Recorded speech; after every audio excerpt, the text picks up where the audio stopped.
Hello students, welcome back to physics with Shubham sir.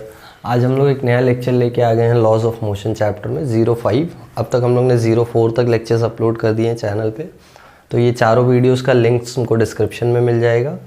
इसके पहले के वीडियो में 04 में हमने बात की थी कंजर्वेशन ऑफ लीनियर मोमेंटम की, तो वो वीडियो देख के आओ तो ये लेक्चर आज अच्छे से समझ में आएगा, क्योंकि आज उसी टॉपिक को हम लोग कंटिन्यू करेंगे। टॉपिक मतलब उसी का एक कॉन्सिक्वेंस दूसरा चीज़ है। तो आज हमको जो पढ़ना है वो है कोलिजन्स, ठीक है। तो कोलिजन्स में भी conservation of linear momentum apply होता है, इसलिए हम ये चीज़ कर रहे हैं। ओके, तो देखो कोलिजन्स में पहली चीज़ तो ये कि कंजर्वेशन ऑफ लीनियर मोमेंटम ये चीज़ एप्लीकेबल होती है। कंजर्वेशन ऑफ लीनियर मोमेंटम अगर याद नहीं आ रहा है तो मैं छोटा सा एक यहाँ पे रिवीजन दे देता हूँ। वो ये है कि अगर कोई सिस्टम है जिस पे नेट एक्सटर्नल फोर्स अगर मैंने नहीं लगाया है, एक्सटर्नल फोर्स अगर ज़ीरो है, तो उस सिस्टम का जो मोमेंटम होता है वो कंजर्व्ड रहता है। ये आता है न्यूटन सेकेंड लॉ से। कैसे आता है ये मैंने डिटेल में लास्ट लेक्चर में बताया है, लिंक डिस्क्रिप्शन में देख लो। और ये देख के आओगे तो बहुत अच्छे से ये समझ में आएगा कोलिजन्स, ठीक है। तो कोलिजन्स जो होते हैं ना, उनके मेजर दो पार्ट्स हैं। मेजर मतलब बेसिकली दो पार्ट्स ही हैं जो हमको पढ़ने हैं, जिसमें से एक है इलास्टिक कोलिजन और दूसरा है इन इलास्टिक कोलिजन, ठीक है।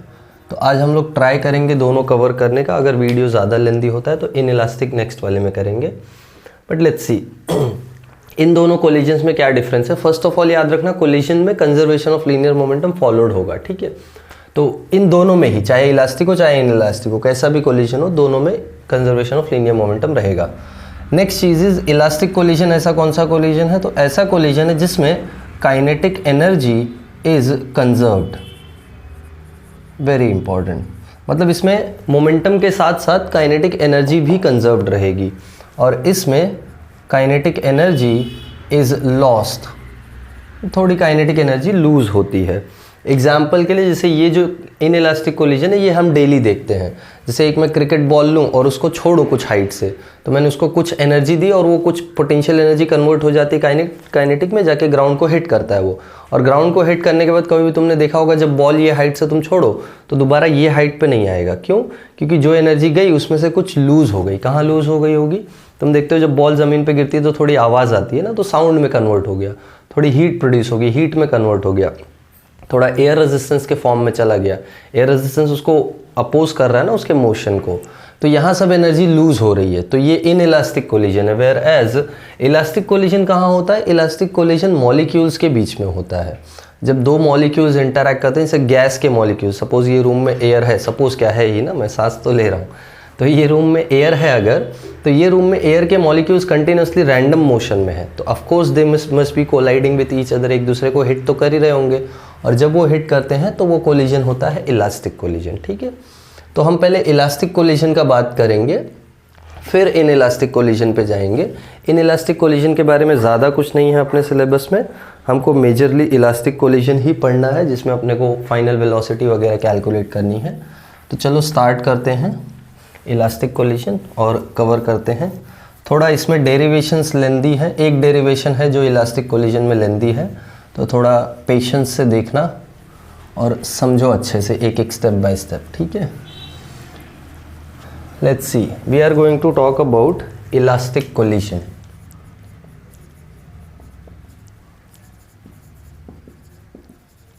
ठीक है, चलो मैं एक एग्जांपल ले लेता हूँ अपने पास। कौन सा एग्जांपल लेते हैं? लेट्स जस्ट से एक मार्बल है या कोई एक स्फेरिकल बॉडी है जिसका मास है m1, जो कुछ स्पीड u1 से मूव कर रहा है, ठीक है। ये एक बॉडी है जो मूव कर रहा है। ये एक दूसरा बॉडी है जो कि मूव कर रहा है विद स्पीड ऑफ u2, जिसका मास है m2। अब ये दोनों मूव कर रहे हैं और ये दोनों इस लाइन में जाके कोलिजन करेंगे, और ये जिस सरफेस पे मूव कर रहे हैं, कंसिडर कर लेते हैं ये सरफेस फ्रिक्शनलेस है। फ्रिक्शनलेस होगा, इसका क्या फ़ायदा है? इसका फ़ायदा ये है कि इसकी जो एनर्जी है वो फ्रिक्शन में नहीं जाएगी। तो हमको इलास्टिक कोलिजन पढ़ना है ना, तो यहाँ एनर्जी किसी भी फॉर्म में लॉस नहीं करानी है हमको, एनर्जी किसी भी फॉर्म में लूज़ नहीं होनी चाहिए। तो हम कंसिडर कर रहे हैं एक मास है m1, एक मास है m2, जो एक लाइन के अलॉन्ग मूव कर रहे हैं with different velocities of course, और ये दोनों कोलाइड करते हैं। सपोज जैसे यहाँ पे ये कोलिजन होता है, ये M1 और ये M2, ठीक है, ये दोनों कोलाइड हो जाते हैं। और कोलाइड होने के बाद देखो M1 क्या करेगा, इस पे फोर्स लगाएगा, this will be force on 2 due to 1, और M2 इस पे फोर्स लगाएगा, this will be force on 1 due to 2। दोनों एक दूसरे पे इक्वल एंड ऑपोजिट फोर्सेस लगाएंगे। क्यों लगाएंगे? क्योंकि न्यूटन्स थर्ड लॉ। ओके, अच्छा ये कोलिजन पॉसिबल कब है, सोच सकते हो? पॉसिबल तब है जब U1 is greater than U2 ना, हाँ या ना? अरे अदरवाइज तो ये तो भाग जाएगा ना, ये पकड़ ही नहीं पाएगा अगर U2 ग्रेटर रहा, या दोनों अगर सेम भी रहे तो दोनों सेम सेपरेशन पे चलते रहेंगे। तो कोलिजन के लिए ये कंडीशन तो मस्त है ना, तो ये कंडीशन लेके ही चलना पड़ेगा। नाउ लेट्स सी, कोलिजन हो गया। अब दोनों मूव कर रहे हैं विद डिफरेंट वेलोसिटीज़। ये मूव करता है with the speed of v1 और ये मूव करता है with the speed of v2। इसका मास है m1, इसका मास है m2। अब ध्यान देना क्या हुआ है इसमें ये जो पूरा सिस्टम है दो बॉडीज़ का, इन दो बॉडीज़ पे बाहर से कोई फोर्स नहीं आया है, इन दो बॉडीज़ ने खुद से एक दूसरे पे फोर्स लगाया है। तो इनका खुद का मोमेंटम चेंज हुआ है। देखो इसका मोमेंटम m1 u1 था इनिशियली, अब m1 v1 हो गया है। इसका मोमेंटम m2 u2 था, अब m2 v2 हो गया है। मतलब इंडिविजुअल बॉडीज़ के मोमेंटम्स में चेंज आ रहा है, बट पूरे सिस्टम का मोमेंटम, मतलब ये जो पूरा सिस्टम अगर मैं कंसिडर करूँ, जैसे ये मेरा पूरा एक सिस्टम हो गया, तो इस सिस्टम पे मैंने कोई भी एक्सटर्नल फोर्स नहीं लगाया है, कहीं से बाहर से कोई एक्सटर्नल फोर्स नहीं आया है। तो इन दोनों ने आपस में फोर्सेस लगाए, तो ऐसे फोर्सेस को बोलते हैं इंटरनल फोर्सेस। तो यहाँ इंटरनल फोर्सेस है तो मोमेंटम कंजर्व्ड रहेगा।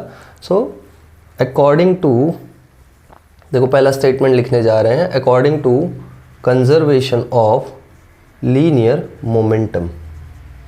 लीनियर मोमेंटम के कंजर्वेशन के हिसाब से अगर हम लोग जाएं तो हमको मालूम है initial linear momentum will be equal to final linear momentum. Okay, अच्छा और कुछ चीज़ें स्पेसिफाई कर देते हैं। हम कौन सा कोलिजन पढ़ रहे हैं?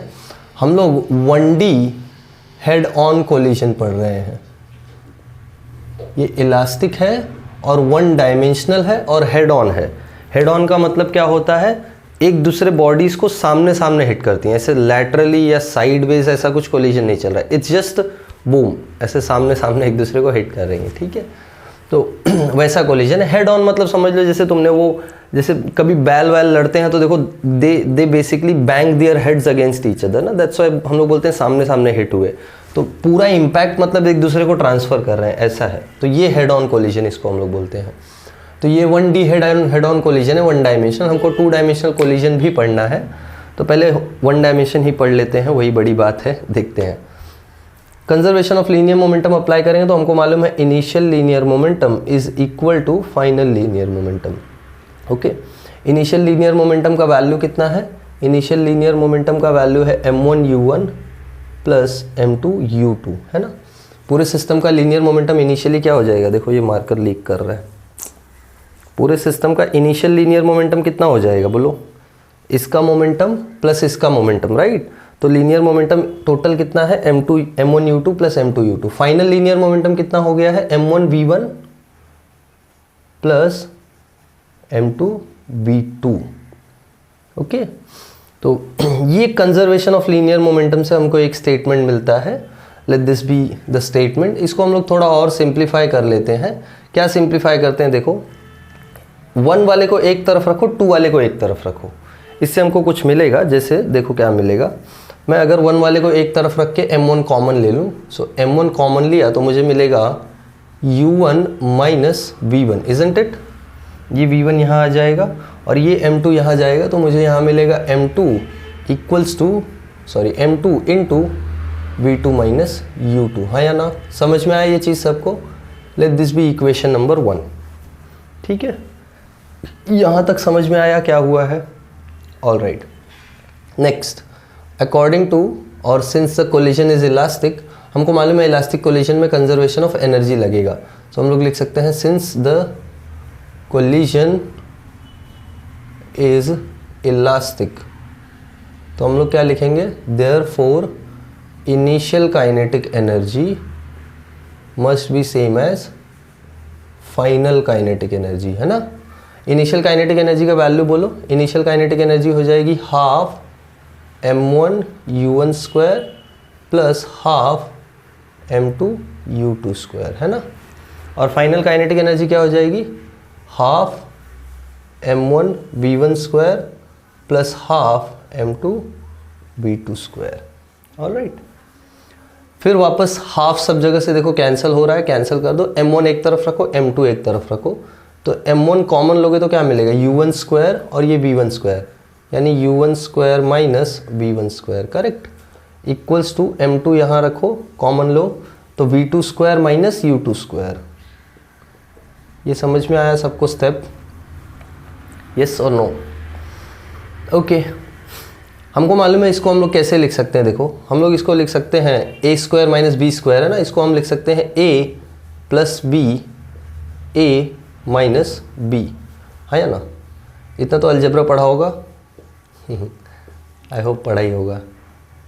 ओके देखो m2 इसको भी लिख सकते हैं a plus b a minus b, correct, ठीक है। इसको हम बोलेंगे इक्वेशन नंबर 2।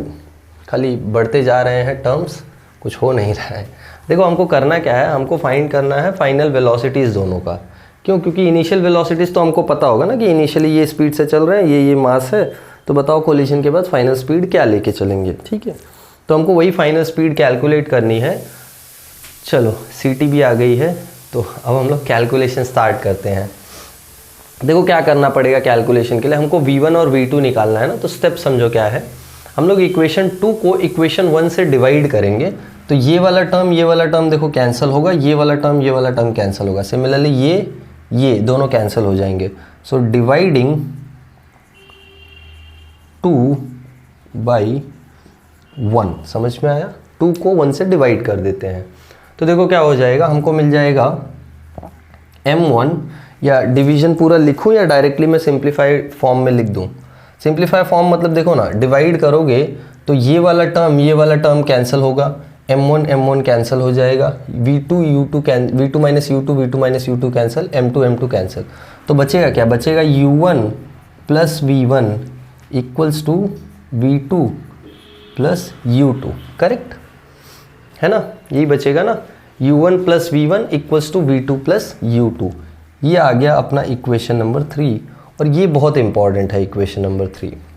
यहाँ तक पहुँचना तुम्हारा पहला टारगेट होना चाहिए। यहाँ तक एक बार पहुँच गए तो इसके आगे का डेरिवेशन तुमको दिखाई देने लगेगा कि क्या करना है। अब देखो तुमको चाहिए v1 या v2, दोनों में से एक चाहिए ना, एक मिलेगा तभी तो दूसरा निकाल पाओगे। तो हम लोग क्या करते हैं, हम लोग पहले यहाँ से सपोज v1 अगर मैं फाइंड करूँ v2 के टर्म्स में, और उसको उठा के इक्वेशन नंबर 1 में सब्स्टिट्यूट किया जाए, तो हम लोग को v2 मिल सकता है। तो इक्वेशन 3 से अगर मैं v1 निकालूं तो देखो v1 क्या आएगा, v1 आ जाएगा v2 प्लस u2, और ये u1 इधर यानी माइनस u1। इसको हम सब्स्टिट्यूट करेंगे, सब्स्टिट्यूटिंग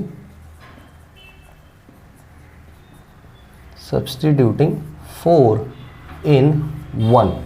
इक्वेशन 4 को इक्वेशन 1 में सब्स्टिट्यूट करते हैं। हमने v1 निकाला है ना, तो v1 को यहाँ सब्स्टिट्यूट करते हैं ताकि सब कुछ v2 के टर्म्स में हो जाए। देखो यहाँ 2 वेरिएबल्स हैं ना, v1 और v2। u1 u2 हमें पता है, v1 v2 नए टर्म्स हैं जो हमको पता नहीं है कोलिजन के बाद की स्पीड से, तो ये हमको निकालनी है, सब्स्टिट्यूशन करना है। तो सब्स्टिट्यूशन करेंगे तो क्या मिलेगा, देखो हमको मिलेगा m1 times u1 minus v1 की जगह क्या आ जाएगा, देखो माइनस होगा तो ये सब हो जाएगा v2 minus u2 plus u1, correct. ये समझ में आया? देखो ये v1 पूरा उठा के यहाँ सब्स्टिट्यूट किया है, तो यहाँ v1 का साइन माइनस है ना, तो इस पूरे पे माइनस अप्लाई होगा, यानी ये माइनस हो गया, ये माइनस हो गया, और ये माइनस माइनस प्लस हो गया, equal to m2 times v2 minus u2, correct. अब तुमको क्या करना है तुमको v2 वाला सब टर्म एक तरफ लाना है, और फिर बाकी सारे टर्म्स को दूसरी तरफ रखना है, और ताकि तुमको v2 मिल जाए। बस इतना ही स्टेप बाकी रह गया है। तो मैं यहाँ पे v2 निकाल देता हूँ, या एक काम करो तुम पॉज करके नोट डाउन करो यहाँ तक, फिर हम लोग आगे कंटिन्यू करते हैं। ओके, पॉज करो, नोट डाउन करो। चलो नोट डाउन कर लिया था। पॉज करने का कोई तुम्हारे ऊपर रेस्ट्रिक्शन नहीं है, तुम पॉज करके नोट डाउन करो आराम से, ठीक है, टेक योर टाइम। ओके चलो देखो एक स्टेप 2 स्टेप और बचा है, हमको V2 मिल जाएगा। हम सबको ब्रैकेट को ओपन करते हैं, तो ये हो जाएगा M1U1, ये M1V2, ये M1U2, ये M1U1। समझ में आई बात? ये ब्रैकेट एक्सपांड किया, समझा ना? खाली M1 को सब में मल्टीप्लाई कर दिया। यहाँ पे भी ब्रैकेट एक्सपांड करो तो ये हो जाएगा M2V2 और वो माइनस M2U2, करेक्ट। तो V वाले को एक तरफ रखते हैं, बाकी सबको एक तरफ लाओ क्योंकि हमको V निकालना है। तो V2 उधर जाएगा तो ये प्लस हो जाएगा, बाकी सब इधर आ जाएंगे। अच्छा ये देखो, ये M1U1 प्लस M1U1 यानी कितना हो गया? 2M1U1, यानी हमको मिलता है 2M1U1, करेक्ट। अच्छा M1U2 कितना है देखो, एक है माइनस M1U2, ये माइनस M2U2 यहाँ आ जाएगा तो प्लस M2U2, यानी यहाँ मिलता है minus M1U2 plus M2U2। This is equal to, ये M2V2 यहीं पे है और यहाँ से M1V2 आएगा तो प्लस हो जाएगा, तो प्लस M1V2। बस अब V2 कॉमन लो, U2 कॉमन लो और सिंप्लीफाई होके स्टेप मिल जाएगा तुमको आंसर। ये होता है 2M1U1 माइनस, या प्लस करो, plus M2 minus M1U2 equals to M1 plus M2 into V2। So finally finally हमको V2 का वैल्यू मिलता हुआ दिखाई पड़ रहा है। Therefore V2 is equal to क्या आ जाएगा? आ जाएगा 2M1 upon M1 plus M2 into U1 plus M2 minus M1 upon M1 plus M2 U2। काफ़ी कंजस्टेड हो गया। देखो मैं थोड़ा और यहाँ करके लिखता हूँ।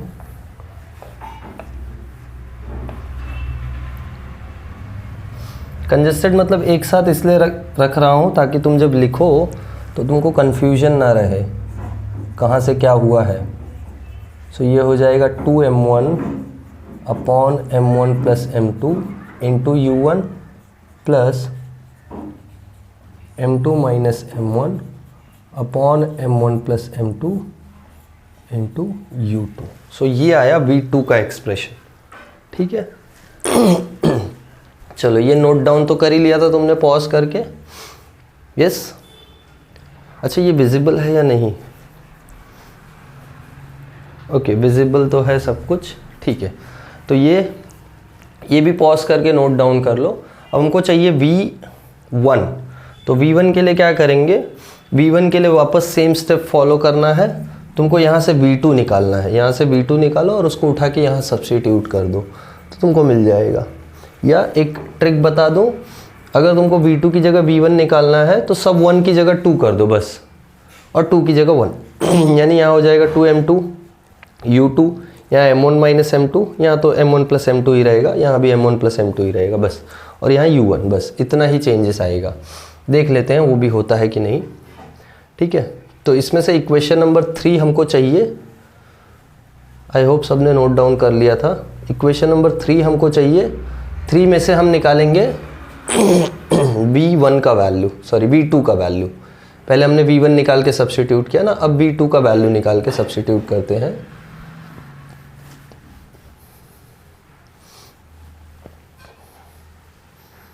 ओके देखो इसी इक्वेशन में सब्स्टिट्यूट करना है। तो इक्वेशन है U1 प्लस V1, यहाँ से V2 निकालो। V2 क्या आ जाएगा? V2 आ जाएगा U1 plus V1 minus U2।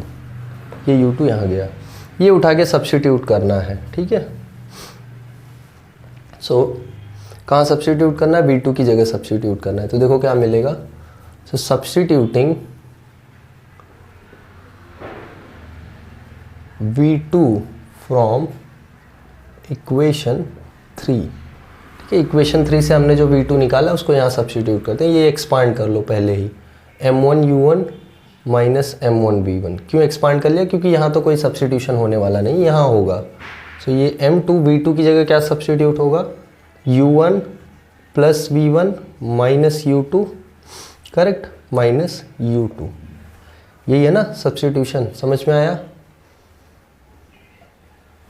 चलो ठीक है, अब वापस ब्रैकेट एक्सपांड करते हैं तो मिलेगा M1U1 minus M1V1 equals to M2U1 plus M2V1 minus M2U2 minus M2U2, correct. फिर से M1U1 minus M1V1 equals to M2U1 plus M2V1, ये दोनों ऐड हो जाएंगे तो -2 M2U2। जैसे देखो यहाँ 2 M1U1 आ रहा था ना, वही मैं बोल रहा था, यहाँ 2 M2U2 आ जाएगा। अब सारे V वाले को एक तरफ, बाकी सब एक तरफ, तो यहाँ इसको यहाँ लेके आ जाओ तो ये माइनस हो जाएगा, M2U1 माइनस हो जाएगा, तो यहाँ मिल जाएगा M1 माइनस M2U1, समझा?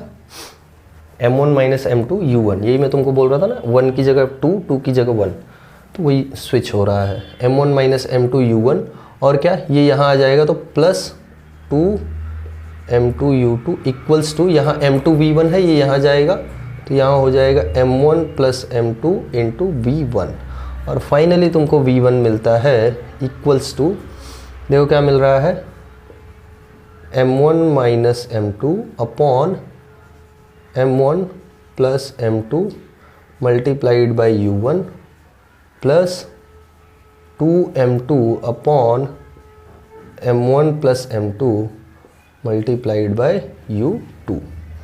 तो ये आया तुम्हारा U2 का एक्सप्रेशन, ठीक है। Let this be equation number 5 and let this be equation number 6। तो यहाँ तक हमको करना था और ये हमने कर लिया है, V1 और V2 का एक्सप्रेशन निकाल लिया है, वेरी वेरी इंपॉर्टेंट, ठीक है। देखो ऐसा नहीं बोल रहा हूँ कि मैं एग्ज़ाम में आ ही जाएगा, ऐसा नहीं बोल रहा हूँ मैं, एग्ज़ाम में आने का गारंटी किसी भी चीज़ का नहीं है। इट्स जस्ट दैट कि तुम अगर प्रिपरेशन पूरा कर रहे हो तो पूरा करो, ये भी करो, ठीक है। नहीं कर रहे हो तो कोई प्रॉब्लम नहीं, छोड़ सकते हो, कोई बड़ी बात नहीं। इतना बड़ा डेरिवेशन हार्डली पूछते भी हैं, तो ये मैं बोल सकता हूँ, हार्डली पूछते हैं, मतलब बहुत रेयर चांस है आने का। ओके, ये तो जो लोग पेपर के लिए पढ़ रहे हैं, बाकी तो जो फिज़िक्स पढ़ रहे हैं उनका कोई वो नहीं है, मतलब उनके लिए कोई प्रॉब्लम नहीं है, तुमको तो ये सब करना ही है।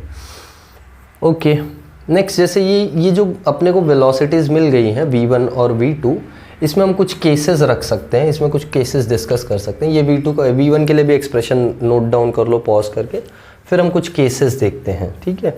ये इंटरेस्टिंग केसेस होंगे, इन केसेस के बेसिस पे हम गवर्न करेंगे कि क्या कोलिजन में कैसा रिजल्ट आता है, ठीक है। पॉज करके नोट डाउन करो, नोट डाउन किया, चलो ठीक है। मैं यहाँ ये रब करता हूँ, यहाँ मैं ये दोनों एक्सप्रेशंस रखता हूँ और इनके केसेस देखता हूँ कि केसेस में क्या कंक्लूजन्स आते हैं।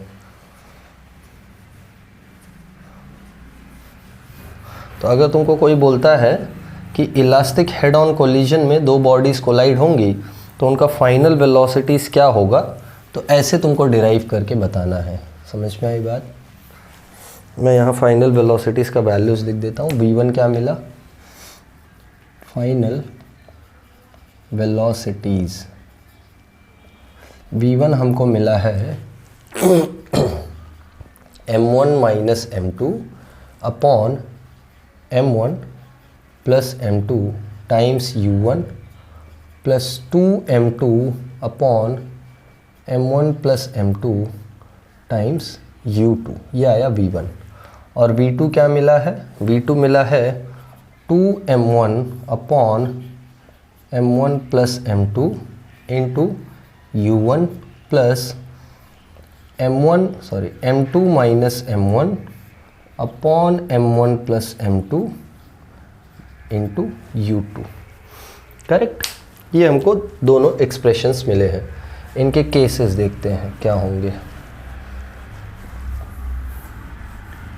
चलो देखो, जिसको बहुत ज़्यादा लग रहा है कि ये बहुत ज़्यादा हो रहा है फिज़िक्स, कोई प्रॉब्लम नहीं है। प्रॉब्लम मतलब ये है कि ये कोलिजन्स वाला पार्ट थोड़ा लगता ही है लेंदी, स्केरी नहीं है, एकदम सिंपल है, मतलब तुमको सिर्फ बेसिक अलजेब्रा आना चाहिए, बस हो गया, उतने में ही काम हो जाता है, कोई बड़ी बात नहीं। लेकिन हाँ, प्रैक्टिस का तो ज़रूरत लगेगा, वरना तुमको दिखाई पड़ रहा है इतने सारे स्टेप्स हैं, कहाँ अटक जाओगे पता भी नहीं चलेगा।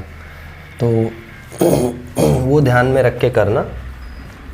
केसेस देखते हैं इसके, let's see different cases. First case हम लोग लेते हैं, सपोज फर्स्ट केस में जो दूसरा बॉडी था, जैसे फॉर एग्जांपल ये अपना ये बॉडी था, u1 स्पीड से जा रहा था, और ये बॉडी था u2 स्पीड से जा रहा था ना, इसका मास था m1, इसका मास था m2, करेक्ट, ये सिचुएशन था ना। ओके हम लोग एक चीज़ कंसिडर करते हैं, सपोज दोनों का मास सेम है और ये वाला बॉडी रुका हुआ है ना, ये बॉडी ऐसे रुका हुआ है, दोनों का मास सेम है, m1 इक्वल्स टू m2। तो केस 1 बहुत इंटरेस्टिंग होगा, ध्यान से देखना। If m1 equals to m2 and u2 equals to 0, यानी दूसरा बॉडी रुका हुआ है, ठीक है, m1 और m2 दोनों सेम है, तो v1 निकालो, v1 क्या आ जाएगा, v1 will be equal to m1 m2 दोनों सेम है ना, हाँ या ना, तो इनका सब्ट्रैक्शन 0, यानी ये टर्म 0। दूसरा टर्म देखो, u2 0 है तो ये पूरा दूसरा टर्म 0, यानी v1 कितना आ गया, 0 आ गया। समझ में आई बात? देखो ना, m1 माइनस m2 0, क्योंकि m1 और m2 सेम है, तो ये टर्म 0, u2 दूसरा टर्म का 0 है तो ये टर्म 0, तो v1 कितना हो गया, 0। मतलब पहला वाला बॉडी जो u1 स्पीड से गया, कोलिजन के बाद उसका स्पीड 0 हो गया, अगर ये सेम मासेस है। दूसरा केस देखते हैं, v2 क्या मिलेगा, देखो v2 will be equal to हमको मालूम है m1 m2 सेम है, तो इसको मैं m1 ही ले सकता हूँ, m2 को भी, तो ये हो जाएगा 2m1 अपॉन 2m1, यानी कैंसिल होके u1 हो जाएगा। तो u1 मिला पहला टर्म, दूसरा अगेन m1 m2 सेम है और u2 0 है, तो ये पूरा टर्म 0, यानी v2 मिल गया u1। देखो इसका क्या मतलब है, इसका मतलब ये है कि एक गोटी देखा है क्या, गोटी वो भूल भुलैया में बोलता है ना, वो गोटी, ये एक गोटी और ये दूसरा गोटी, ठीक है, ये गोटी जाके इसको हिट करे तो क्या होता है, होता ये है कि ये वाला गोटी यहीं पे रुक जाता है और ये वाला गोटी चलने लगता है। कौन से स्पीड से, जितना इसका स्पीड था। कैरम खेला होगा ना सब लोग ने, कैरम में देखा है, एक पीस लो, सपोज ये एक पीस है और ये दूसरा पीस है, ये पीस रुका हुआ है, तुम इसको यहाँ से हिट करो, तो ये जिस स्पीड से जाता है, हिट करने के बाद ये वाला पीस यहीं रुक जाता है और ये वाला पीस यहाँ चलने लगता है। ये क्या है, ये वही conservation of momentum he follow कर रहा है। अगर ये u1 स्पीड से आया तो इसको हिट करने के बाद ये रुक जाएगा, यानी v1 0 हो जाएगा और v2 हो जाएगा u1, यहाँ ये रुका हुआ था, ठीक है, तुमने इसको हिट किया तो ये जाके चलने लगा। कभी कैरम खेलोगे तो ये एक्सपेरिमेंट करना, एक पीस रखो और दूसरे पीस से हिट करो, स्ट्राइकर से नहीं, स्ट्राइकर का बात नहीं कर रहा हूँ, एक पीस रखो, गोटी होती है ना काली वाली या सफ़ेद वाली, वो काली वाली गोटी रखो और उसको दूसरी काली वाली गोटी से मारो, तो क्या होगा मालूम है, ये वाली काली गोटी जो तुमने मारी वो जाके रुक जाएगी और जिसको तुमने मारी वो चलने लगेगी उसी स्पीड से। तो ये कंजर्वेशन ऑफ लीनियर मोमेंटम का day to day life example हम लोग देख सकते हैं। दूसरा केस देखो, दूसरा केस भी इंटरेस्टिंग है। वो केस ये है कि जब ये जो बॉडी है m1, ये बहुत हेवी है और ये बहुत लाइट है, बहुत हल्का है। एग्जाम्पल के लिए एक ट्रक आता है और एक साइकिल को ठोक देता है, ये भी तो कोलिजन ही हुआ ना। तुम बोलोगे सर इतना डेंजर एग्जाम्पल क्यों ले रहे हो, होता है ना, होता है इसीलिए ले रहे हैं एग्जाम्पल। तो हम लोग कंसिडर करके चलते हैं कि एक बहुत हेवी बॉडी जाके एक बहुत हल्के बॉडी को हिट करता है, ठीक है, ऐसे बॉडी को जो रुका हुआ है। So we are considering if m1 is much greater than m2 and u2 is 0। Example के लिए एक ट्रक जाके किसी साइकिल को ठोक देता है, ठीक है, कोई ट्रक है जो एक साइकिल को जाके छोड़ दे, या एक बड़ा, सपोज कर लो तुम्हारे पास एक वो जो बॉलिंग में खेलते हैं ना, बॉलिंग में वो जो बॉल होता है जिसमें 3 उंगली डालने का जगह रहता है और हम लोग उसको ये करते हैं, वो बॉलिंग वाला बॉल जो होता है उसको मैं किसी गोटी को हिट करूं, एक गोटी पड़ी हुई है उसको बॉलिंग बॉल से हिट करूं, तो ये क्या हो गया, बॉलिंग बॉल का मास गोटी के मास से बहुत ज़्यादा है ना। सो वही सिचुएशन कंसिडर कर लो यहाँ पे, और गोटी रुकी हुई थी। तो क्या होगा V1 और V2 का value, let's check from the equation. हमको मालूम है M1 is much much greater than M2, यानी M1 minus M2 equal to M1 हो जाएगा, M1 प्लस M2 भी इक्वल टू M1 हो जाएगा, इजंट इट। तो ये M1 अपॉन M1 आया, M1 कैंसिल, यानी इसका स्पीड U1 हुआ, और U2 0 है तो ये वाला टर्म गायब, यानी V1 का स्पीड U1 है। इसका क्या मतलब है? इसका मतलब है जो बड़ा वाला ऑब्जेक्ट है, जो ट्रक है, वो अगर किसी रुकी हुई साइकिल को हिट करेगा तो ट्रक के स्पीड में कोई चेंज नहीं आएगा।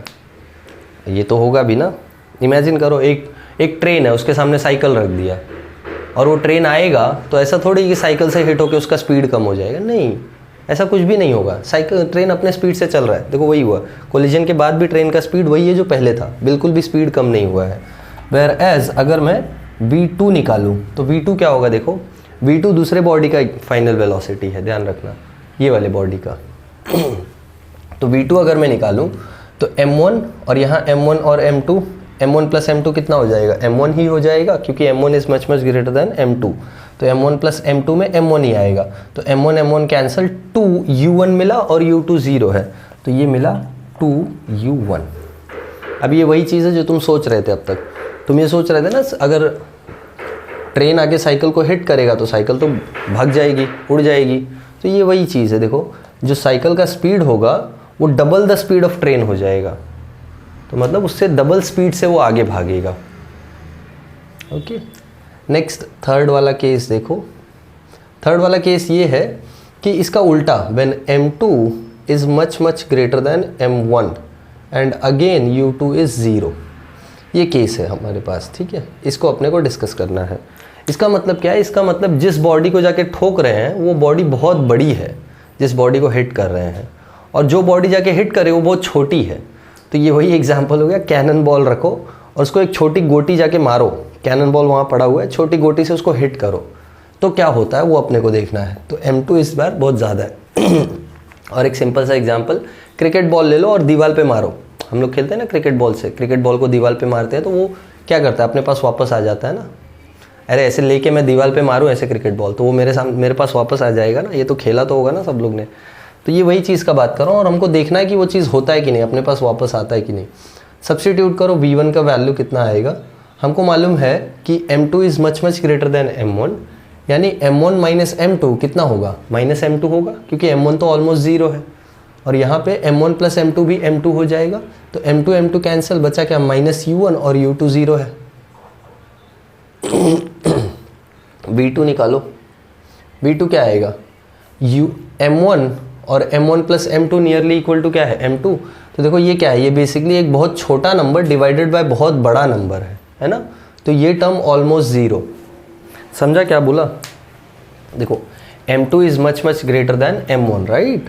तो M2 much much greater then M1 है, तो इट्स लाइक डिवाइडिंग 1 बाई 10,000, ऐसे डिवीजन कर रहे हो, तो ये नंबर ऑलमोस्ट क्या होगा, 0 होगा ना। अरे 0.00001, तुम बोलोगे सर 0 का है, अरे 0 ही तो है, तो ये टर्म ऑलमोस्ट 0 होगा, तो ये वाला टर्म 0 हो गया, और U2 ऑलरेडी 0 है, तो V2 भी 0। तो ये वही तो होता है। तुम्हारा जो पहला बॉडी था जिस स्पीड से गया, U1 स्पीड से गया था ना, तो वापस उसके ऑपोजिट स्पीड से आ गया, मतलब उसी स्पीड से वापस आ गया, और V2 0 है, यानी वो बॉडी गया ही नहीं कहीं। तो इमेजिन करो एक कैनन बॉल रखा है, उसको एक गोटी मारो, तो कैनन बॉल थोड़ी ना भागने लगेगा, अरे भाई भागो गोटी आ रहा है, नहीं ऐसा नहीं, कैनन बॉल वहीं रुका रहेगा, गोटी वापस चला जाएगा जिस स्पीड से आया। जैसे क्रिकेट का बॉल हम लोग दीवार पे मारते हैं तो दीवार वहीं रहती है, बस क्रिकेट बॉल जाता है, हिट करता है और सेम स्पीड से वापस आ जाता है। तो ये वही चीज़ है। पहला बॉडी सेम स्पीड से वापस आ गया, ठीक है। तो ये सारे कोलिजन के केसेस हैं जो अपने को डिस्कस करने थे। इलास्टिक कोलिजन में इतने केसेस पॉसिबल हैं, ठीक है। तो ये हमने इलास्टिक कोलिजन कर लिया है। इसमें एक टर्म होता है called as coefficient of restitution, जो बहुत इंपॉर्टेंट है, जो हम लोग डिस्कस कर लेते हैं, फिर हम लोग mostly in elastic collision next lecture में ही देखेंगे, क्योंकि वीडियो काफ़ी बड़ा हो जाएगा, तो तुम बोलोगे सर वीडियो बड़ा है, देखने का मन नहीं करता। ओके, ठीक है। जो अपने को इक्वेशन नंबर 3 मिला था, इक्वेशन नंबर 3 था U1 plus V1 equals to V2 plus U2, right. ये इक्वेशन था ना, करेक्ट। याद है u1 माइनस v1 कैंसिल हो गया था, u1 स्क्वायर v1 स्क्वायर में से v2 माइनस u2 कैंसिल हो गया था, तो अपने पास ये इक्वेशन बचा था। यानी यहाँ से अगर मैं इसको ये करूँ तो मिलेगा u1 minus u2 equals to v2 minus v1। देखो अगर मैं इस चीज़ को ध्यान से देखूं तो इनिशियली जो बॉडीज़ थी वो एक बॉडी u1 स्पीड से चल रही थी, एक बॉडी u2 स्पीड से चल रही थी, करेक्ट। और हमने कंसिडर किया था कि u1 is greater than u2, yes, हाँ या ना। तो ज़रा ध्यान से देखो u1 माइनस u2 है क्या? u1 माइनस u2 वो स्पीड है जिससे ये वाला बॉडी इसको अप्रोच कर रहा है, हाँ या ना।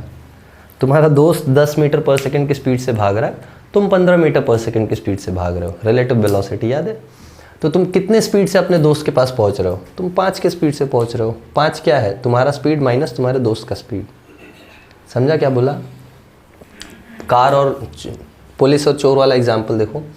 जैसे फॉर एग्जाम्पल ये एक पुलिस वैन है और ये पुलिस वैन, ठीक है, ये पुलिस वैन 15 मीटर पर सेकेंड से एक चोर के वैन का पीछा कर रहा है, ठीक है। ये कंसिडर कर लो ओमनी है, ओके।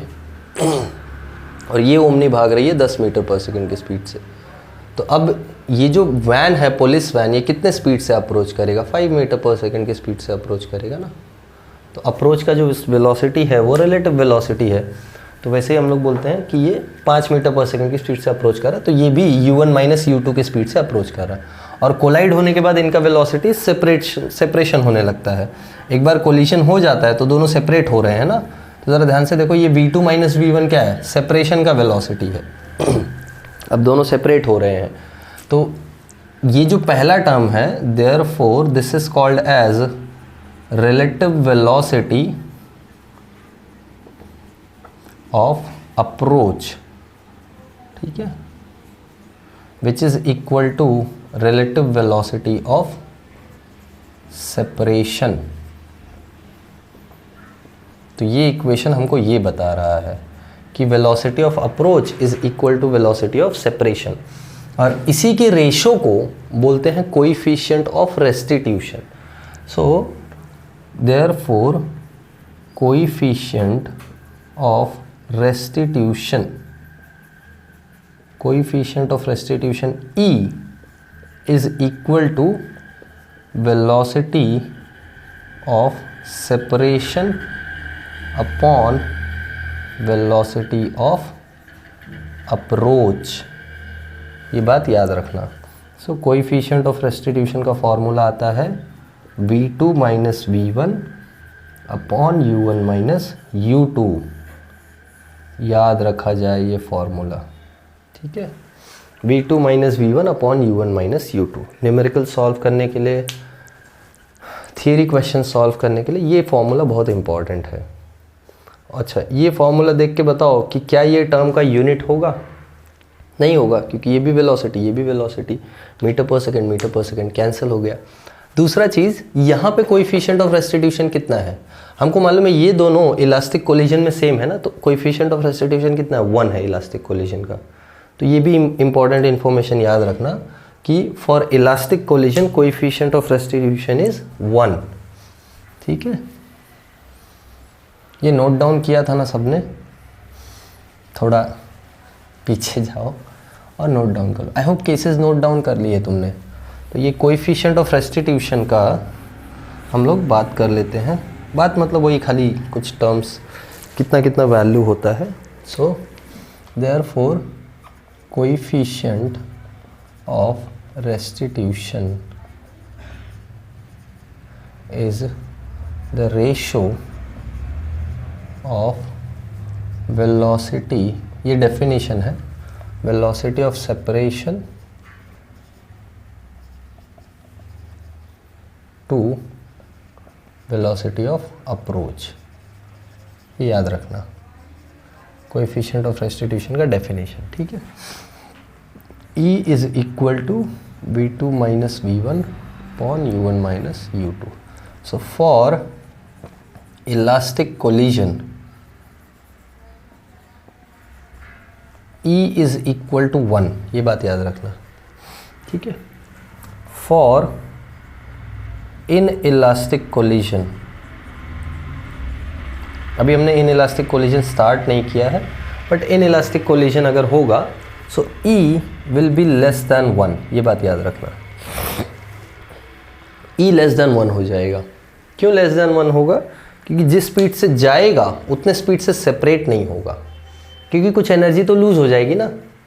क्रिकेट बॉल छोड़ा, जिस स्पीड से गया उस स्पीड से वापस नहीं आ रहा है। क्यों उस स्पीड से वापस नहीं आ रहा है? क्योंकि जब ग्राउंड पे वो हिट कर रहा है तो कुछ एनर्जी साउंड और हीट के फॉर्म में लूज कर दे रहा है। तो जो एनर्जी जा रही है उसकी वजह से velocity of separation velocity of approach से कम हो जाता है। तो इलास्टिक कोलिजन का ये स्पेशलिटी है कि वेलोसिटी ऑफ सेपरेशन हमेशा वेलोसिटी ऑफ अप्रोच से कम रहेगा, तो ये रेशो हमेशा 1 से छोटा रहेगा। और इन इलास्टिक कोलिजन में एक और स्पेशल केस होता है जिसको बोलते हैं परफेक्टली इन इलास्टिक कोलिजन। तो परफेक्टली इन इलास्टिक कोलिजन में क्या होता है मालूम है? For perfectly in elastic collision, perfectly in elastic collision ऐसा कोलिजन है जिसमें बॉडीज कोलाइड होने के बाद सेपरेट ही नहीं होती हैं। जैसे एक क्ले का टुकड़ा लिया और वो क्ले के टुकड़े को दीवार पे ज़ोर से मारा, वो जाके चिपक गया दीवार पे, तो सेपरेट हो रहे हैं क्या? नहीं, सेपरेशन नहीं हो रहा है। एक ब्लॉक रखा है, देखो जैसे ये ब्लॉक रखा है, ये ब्लॉक है, इस पर कोई एक बुलेट आती है और ये बुलेट आके इस ब्लॉक में पेनेट्रेट करती है ना, एम्बेड हो जाती है, और अब ये ब्लॉक और बुलेट दोनों साथ में चल रहे हैं, तो ये सेपरेट हो रहे हैं क्या? सेपरेट नहीं हो रहे हैं। तो परफेक्टली इन इलास्टिक कोलिजन इसको बोलते हैं जिसमें बॉडीज कोलिजन के बाद क्या हो जाती हैं? ज्वाइन हो जाती हैं या दे मूव टुगेदर। तो इस केस में E का वैल्यू होता है 0, वेरी इंपॉर्टेंट। ठीक है, ये वैल्यूज़ याद रखना। तुमको समझ में आ रहा है क्या बोल रहा हूँ मैं? सेपरेशन जब होगा तभी तो रेस्टिट्यूशन का कोएफिशिएंट आएगा ना, क्योंकि रेस्टिट्यूशन का कोएफिशिएंट का फॉर्मूला ही है velocity of separation upon velocity of approach. जब सेपरेशन नहीं रहेगा यानी न्यूमरेटर 0 रहेगा तो ये भी 0 हो जाएगा, ये बोल रहा हूँ। ठीक है, तो आई होप सबको सब कुछ समझ में आया है इलास्टिक कोलिजन्स में और कोएफिशिएंट ऑफ रेस्टिट्यूशन के बारे में। तो नेक्स्ट लेक्चर हम लोग जो अपलोड करेंगे उसमें हम लोग बात करेंगे इन इलास्टिक कोलिजन का। ओके, तो we'll stop it here for the day. Bye everyone. I'll see you all in next video.